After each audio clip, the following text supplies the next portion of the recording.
প্রিয় স্নেহের থার্ড সেমিস্টারের ছাত্রছাত্রীরা, আজকে আমি যে বিষয় নিয়ে আলোচনা করব সেটি হচ্ছে তোমাদের যে বাংলা মাইনর পেপার রয়েছে সেই পেপারের আমি সাজেশন দিয়ে দেবো।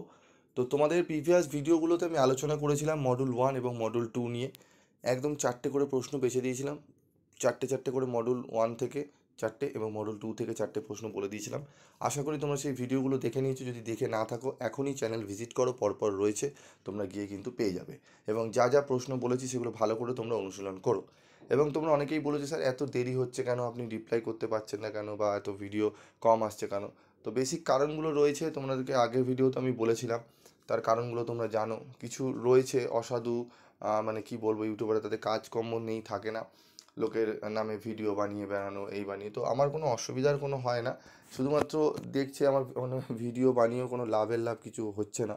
ঠিক আছে, উল্টে সাবস্ক্রাইবও আমার গেইন হচ্ছে এবং ছাত্রছাত্রীরা সাপোর্ট করছে, এবং সাপোর্ট চুপচাপ বুঝেই করছে। ঠিক আছে, আমার সাবস্ক্রাইবের জন্য বলতে হয় না স্টুডেন্টদের যে সাবস্ক্রাইব করো। আর স্টুডেন্টরা খুব মানে যথেষ্ট বুদ্ধিমান, তারা বুঝেই করে। এমন নয় কেউ অন্ধের মতো চ্যানেলে ঢুকলো, সাবস্ক্রাইব করে চলে গেল। সাবস্ক্রাইব করার আগে তারা 10 বার ভাবে। ঠিক আছে, তো এই জিনিসগুলো আমার উপকৃত হচ্ছে, তাই অসংখ্য ধন্যবাদ তাদেরকে। খালি একটাই ইয়ে, তারা পার্সোনালভাবে ভিডিওর মধ্যে ঢুকে উল্টোপাল্টা করে কমেন্টস দিচ্ছে, এইটাই খুব আহ, অসুবিধা হয়। এবং তার মধ্যে ফেক কলসও আসছে। ঠিক আছে, বারবার পড়ার সময় ফেক কলস আসছে, ফোন তুললে চুপচাপ থাকছে, এই জিনিসগুলো করা হচ্ছে।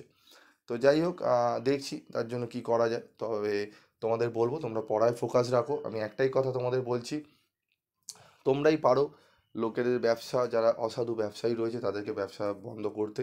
যেখানে দেখবে তোমাদের ফ্রি অফ কস্টে, প্রায় রিজনেবল প্রাইসে, ফ্রি অফ কস্টে তো সব জিনিস পাওয়া যায় না, রিজনেবল প্রাইসে যেখানে দেখছো খুব যে স্যারেরা খাটছেন, তোমার উপকৃত করছেন, তাদের শিক্ষাগত যোগ্যতা আগে বিচার করবে, আদৌ সে পড়ার সেইটি জানেন কি না ভালো মতো। ঠিক আছে, তো এইগুলো বিচার বিশ্লেষণ করে তোমরা যদি ভালো করে চুজ করো, ঠিক আছে, যারা এই সমস্ত করছে তাদের ভিডিও দেখা থেকে বিরত থাকো, দেখবে তারা অনায়াসে থেমে যাবে। তারা বলবে আর কাজের কাজ কিছু হচ্ছে না, আমরা অন্য কিছু ব্যবসা শুরু করি। তখন দেখবে আলু পটল ঝিঙে নিয়েই বসতে হচ্ছে। যাই হোক, চলো দেখে নিই আমাদের মডেল 3 থেকে। প্রথম আমাদের দেখো এখানে যে প্রশ্নগুলো রয়েছে, এই যে প্রথম প্রশ্ন, এই তিন অথবা দিয়ে প্রশ্নগুলো রয়েছে, আমি তোমাদের লাস্টে বলছি কোনগুলো ইম্পর্টেন্ট। তো প্রথমে তোমাদের এই প্রশ্নটি রয়েছে, সাহিত্য পদাবলীর কবি হিসাবে কমলাকান্তের কবি প্রতিভার বিশিষ্টতার ক্ষেত্রগুলি চিহ্নিত করো, অথবা সাধক কবি কমলাকান্তের কবি কাব্যকৃতির সংক্ষিপ্ত পরিচয় দাও, অথবা আগমনী ও বিজয়ার পদগুলি অবলম্বনে রামপ্রসাদ ও কমলাকান্তের কবি স্বভাবের তুলনামূলক আলোচনা করো। ভারতচন্দ্রের আবির্ভাবকালের পরিচয় দিয়ে তার কবি প্রতিভার মূল্যায়ন করো। কবি ভারতচন্দ্র রায়ের কৃতিত্বের পরিচয় দাও। এই প্রশ্নটি একদম স্টার মার্ক করে নাও, এই প্রশ্নটি পড়ো। 2 নম্বরের 2-এর দাগের এই প্রশ্নটি খুব ভালো করে পড়ো। ঠিক আছে, এই প্রশ্নটি ভালো করে পড়বে। এর সাথে পড়বে এই যে এই প্রশ্নটি। ঠিক আছে, বাংলা ভাষায় রামায়ণ শ্রেষ্ঠ, এটি তো তোমাদের ওই পাঠে পড়ছে। তো তোমাদের পড়বে হচ্ছে এখান থেকে এই প্রশ্নটি, 3-এরটি। কবি আলাওলের সাহিত্য রচনার সংক্ষিপ্ত পরিচয় দাও, অথবা কবি সৈয়দ আলাওলের প্রধান রচনার সংক্ষিপ্ত পরিচয় দিয়ে বাংলা সাহিত্যে তার কৃতিত্ব আলোচনা করো। ঠিক আছে, এই প্রশ্নটি ভালো করে পড়বে। তার সাথে এই যে এই প্রশ্নটি অথবাই রয়েছে, এই প্রশ্নটি ভালো করে পড়বে। আর যে প্রশ্নটি পড়বে সেটি হচ্ছে 5 নম্বরের, 5-এর দাগে, ধর্মমঙ্গল কাব্যকে কেন রাঢ়ের জাতীয় মহাকাব্য বলা হয়, এই কাব্যের শ্রেষ্ঠ কবির কৃতিত্ব আলোচনা করো। ঠিক আছে, এখান থেকে তোমরা যদি বলো কোন প্রশ্ন পড়বো, তাহলে আমি বলবো 2-এর দাগের পড়বে, 4-এর দাগের আর 5-এর দাগের। 2, 4, 5, 3, এই চারটে প্রশ্ন পড়ে গেলেই হবে। 2, 3, 4, 5, এই চারটি প্রশ্ন পড়ে গেলে এখান থেকে তোমরা কমন পেয়ে যাবে। বাকি প্রশ্ন আর ধরার কোনো প্রয়োজন পড়বে না। তবুও তোমরা যদি মনে করো যে স্যার আমরা আরেকটা প্রশ্ন বলে দিন যেটি আসার সম্ভাবনা রয়েছে, সেটি বলবো তোমরা এই যে মঙ্গল কাব্যের। মঙ্গল কাব্যের উদ্ভবের পেছনে সম্ভাব্য কারণগুলি চিহ্নিত করো। আর যদি এর মধ্যে থেকে সব থেকে ভিভিআই প্রশ্ন বলতে চাও, তাহলে বলবো মঙ্গল কাব্যের পেছনে সম্ভাব্য কারণ, এর যা অরগুলো রয়েছে তারগুলো সেগুলো একটু দেখে নেবে।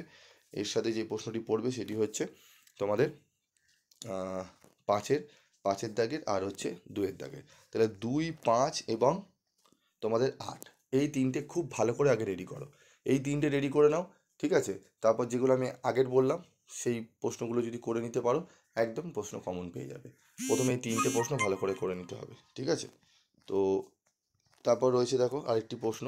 ঠিক আছে, আর তোমরা যদি মনে করো স্যার আমরা আমাদের মাত্র 4টি প্রশ্ন তো বললেন বেছে দেবেন এখান থেকেও, তাহলে সেটি বলবো তোমরা পড়বে হচ্ছে 2-এর দাগের প্রশ্নটি, এই প্রশ্নটি 2-এর দাগের পড়বে ভালো করে। ঠিক আছে, তারপর পড়বে হচ্ছে 5-এর দাগে, 5-এর দাগের পড়বে, 8-এর দাগের পড়বে। ওকে, 8-এর দাগের প্রশ্নটি পড়বে। আর পড়বে হচ্ছে তোমরা এই 7-এর দাগে। ওকে, এই 7-এর দাগে প্রশ্নটি পড়বে। 8-এর 7 হবে না, এটি একটুখানি আমাদের নাম্বারিংয়ে ভুল হয়েছে। 5-এর পর তোমাদের হবে এই 5-এর পর আমাদের হচ্ছে 6 আছে, 6টি এখানে এটি 6 দাগের হবে, ঠিক আছে। এই 6-এর দাগের মানে মঙ্গল কাব্যের এইটি পড়বে ভালো করে, আর এই 7-এর দাগের, ঠিক আছে। এই প্রশ্নগুলো পড়লেই তোমরা প্রশ্ন কিন্তু কমন পেয়ে যাবে। ভালো করে বুঝে নাও, দেখে নাও, এই 4টি করে প্রশ্ন আমি বলছি, এগুলো কিন্তু ভালো করে তোমাদের করতে হবে। তারপর রয়েছে দেখো আমাদের 5 নম্বরের প্রশ্ন। তো 5 নম্বরের প্রশ্ন পড়তে হবে 1-এর দাগের প্রশ্নটি এবং 2-এর দাগের প্রশ্নটি। এই দুটো প্রশ্ন ভালো করে যাও, 1-এর 2-এর এবং হচ্ছে তোমাদের 6-এর দাগে, ঠিক আছে। 1, 2, 6, 1, 2, 6 এই 3টি প্রশ্ন পড়বে, এই 3টি প্রশ্ন পড়বে। আর যদি পড়তে চাও তাহলে তোমরা পড়তে পারো 3-এর দাগের এই প্রশ্নটি, অন্নদামঙ্গল কাব্যটি নূতন মঙ্গল নামে পরিচিত হয়ে ওঠার কয়েকটি উল্লেখযোগ্য কারণ লিপিবদ্ধ করো। এই 4টে প্রশ্ন 5-এর দাগের পড়ে যাবে, ঠিক আছে। তো এগুলো করে যাও, আশা করি তোমাদের প্রত্যেকের পরীক্ষা খুব ভালো যাবে এবং তোমরা খুব ভালো নাম্বার তুলতে পারবে। যদি উত্তরের কোয়ালিটিগুলো তোমাদের যদি ঠিকঠাক করে নিতে পারো, তাহলে একদম তোমরা নিশ্চিন্তে থাকো, খুব ভালো পরীক্ষা হবে। যা যা বলেছি প্রত্যেকটা মডেল থেকে 4টে করে প্রশ্ন, মনে হয় টোটাল 12টা প্রশ্ন, বড় প্রশ্ন 12টা, আর 6টি থেকে 7টি কি 8টি প্রশ্ন, মানে টোটাল 20টা প্রশ্ন তোমাদের আমি বলেছি। তার মধ্যে ইম্পর্টেন্টগুলো বলে দিয়েছি, টোটাল 15টা প্রশ্ন।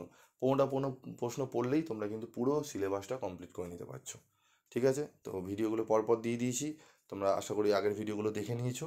তো দেখো, পড়ো, ভালোভাবে রেজাল্ট করো এবং চোখ কান খোলা রাখো, ঠিক আছে।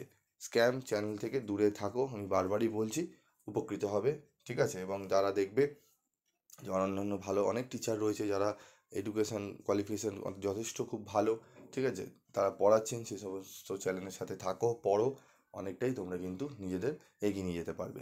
আজকের মতো শেষ করলাম।